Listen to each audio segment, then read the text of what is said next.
Right, morning. Hello, everyone. It is now Sunday morning at the end of week 2 of this fastest fat loss cut. So I'd like to update you on where I'm at and talk a bit about training today. So that's been on my mind, and I promised you guys I would speak about it in the last episode and the last one, and possibly the one after that. So I'll talk about it today. Firstly, I hope you're all well. Yes, it's been a lovely couple of weeks to be back in gyms. If you are one of my UK listeners, if you're one of my US listeners or elsewhere abroad, hello. Hope you're good. Now, over the course of the last 2 weeks, tracking my average, I've lost about 1.74 kilos. And I say average because I think that's more important. So where I'm at now relative to the beginning of the last 2 weeks is probably about 3 kilos. So it's a larger loss, but I like to track averages, a weekly average. So this week's average is down 1.44 kilos. Last week's average was down 1.3 kilos. And that is down from the week before where I cleaned up a little bit. So I'm fairly confident that this is mostly all fat loss because I already did a phase prior to that where I dropped a couple of kilos of just water and bloat and whatnot. So I can be relatively certain that this is mostly fat intake. Fat. So what we can do is we can just calculate the numbers, and that puts things into perspective.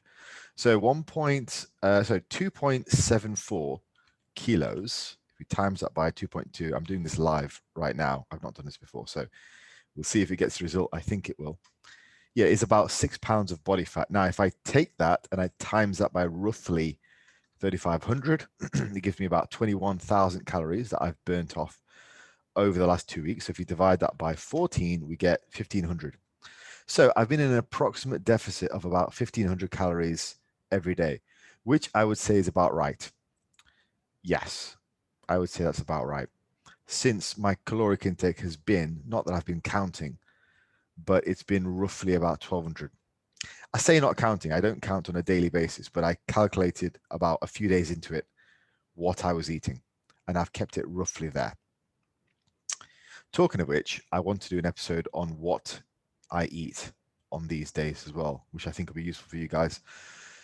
So that means I've been in a deficit of about 1,500 calories per day, every day, which means my actual caloric intake has been more like 1,200 to 1,500, since my maintenance is probably in that 27 to 3,000 range. And I know some of you sat there going, oh my God, that's a high maintenance. But yeah, it's not really. And the majority of people who think their maintenance is 1,200 are just really bad at counting calories. So yeah, if you think you maintain at 1,200, you don't, trust me. Most women are in the 2,000 range for maintenance. Most men are in the 2,500 calorie range for maintenance. Anyway, that's a side topic. I just wanted to address that because I know people will be sat home thinking, oh God, he's got such a high caloric intake, it must be easy for him. Well, no, because your hunger relative to your caloric intake, it's relative. If you have a deficit of 1,500 calories, you're going to be hungry, regardless of if your maintenance is 3,000 or if it's 6,000. You know, if you're essentially eating half of your TDE, you're going to be hungry no matter what. But anyway, we all have our cross to bear. That is mine. I am not a 300-pound bodybuilder who can eat 6,000 calories at maintenance. I'm just me, as we all are. And that is an important lesson for life. All right, so I wanted to talk today about exercise. Now, when it comes to extreme cuts and the sensible people who promote extreme cuts, so I'm not talking about, Karen down the road who sells juice cleanses. Fuck Karen, for starters. We're not interested in her. What I'm interested in is your evidence-based practitioners who practice fast cuts and more aggressive diets. And what the general advice is, and these guys, what the general advice is, you know what, I need to stop doing that. I've noticed, I listen back to these podcasts, and I notice I do that a lot. I start a sentence, and then I don't like the way it's going, and I just cut myself off. I have to stop doing that. But the general advice is that you should lower volume drastically when you're on a maintenance, sorry, when you're on an aggressive deficit. So the general advice from evidence-based practitioners who do this kind of extreme dieting, and I know a few of the people who do, in my sort of circle of people I know who aren't sort of horrified by this. The general advice is to lower volume drastically. So lower workload, essentially make your gym time less, do less cardio, do it less hard, and that's what people recommend. The idea being that if you have less calories, you have less energy in terms of recovery, and you're better off pouring most of your attention into the calories and letting that do the bulk of the work rather than whipping up your appetite with lots of hard sets in the gym. I said hard sets, get your mind out of the gutter, people. Hard sets. Hard sets. Hard sets. Yeah, rather than doing hard sets, the idea is lots of hard sets. The idea is to let the diet and the caloric deficit do the bulk of the work rather than the hard sets or hard cardio. Now, like with most things, I think it's context dependent. And I think a lot of these recommendations are people who have heard some of the work of Lyle McDonald, for example, who wrote about rapid fat loss 2 decades ago. But I think they just sort of blanket repeat it. But I don't think it's true because I think it's context dependent. Like I've been doing my usual workload. If anything, I've been going higher volume. So I've been doing up to about 15 sets per body part. And I've been doing HIIT cardio after. And I'm not falling apart. In fact, I feel great. In fact, if anything, my appetite's been fantastic, as I've said. In fact, I should have updated you about my appetite as well. I'll do that at the end, if I remember. So the blanket recommendation to say reduce your strength training and don't do HIIT cardio, do low intensity steady state. It's rarely, if ever, blanket advice rarely, if ever, works. So yes, you can do that, and it will make your recovery better because you have less to recover from. It doesn't mean, though, that if you diet on lots of sets, lots of volume, your usual volume, lots of hard work in the gym and HIIT cardio, it doesn't mean that that's going to be impossible or it's even going to be a negative. In fact, I've seen it as nothing but a positive right now. My resting heart rate is still in the 53 sort of range, which is great. And I've been using caffeine more and more, but the increase in hard cardio has actually offset that. So let's look at sort of context. I don't have a very active day. I'm relatively sedentary. My job is what amounts to an office job, basically, just solving people's problems, helping people, essentially. A lot of that is done off my desk. That's my job, helping people. A lot of that is done from my desk. So I don't have a massively active job or active life. Now, if I was to cut back on my workload, let's say start driving to the gym and doing less work in the gym, that would leave me with a pitiful amount of actual activity per day, apart from, just the gym and various other things. However, right now I'm training 6 days a week and I'm doing HIIT cardio 6 days a week. Not a massive amount, but I'm doing some. And so it wouldn't be appropriate really for me to immediately lower volume or even have an eye towards lowering volume long term. It's more appropriate for me to just stick to the high level of workload that I'm doing and ensure that I'm staying active and staying healthy and actually improving my health over the course of this cut. Well, that's the whole idea, isn't it? So I think when it comes to blanket recommendations, we've got to put them within the context of the overall plan, the client's overall needs, where they're at, what they do. And I'll tell you something else. This is another sort of spanner in the wrench. A lot of these guys, they will be working with enhanced clients or they'll be enhanced themselves.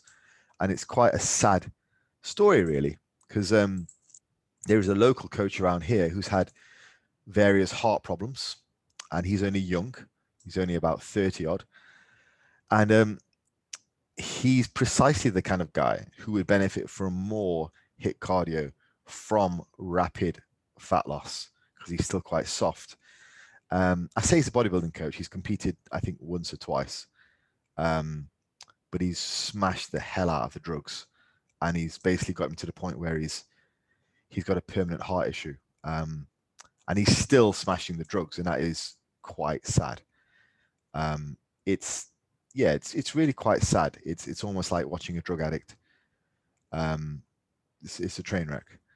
But he's precisely the type of guy who's precisely the kind of guy who would benefit from a higher amount of volume in the gym, who would benefit from regular cardio, who would benefit from precisely this type of thing that I'm doing right now.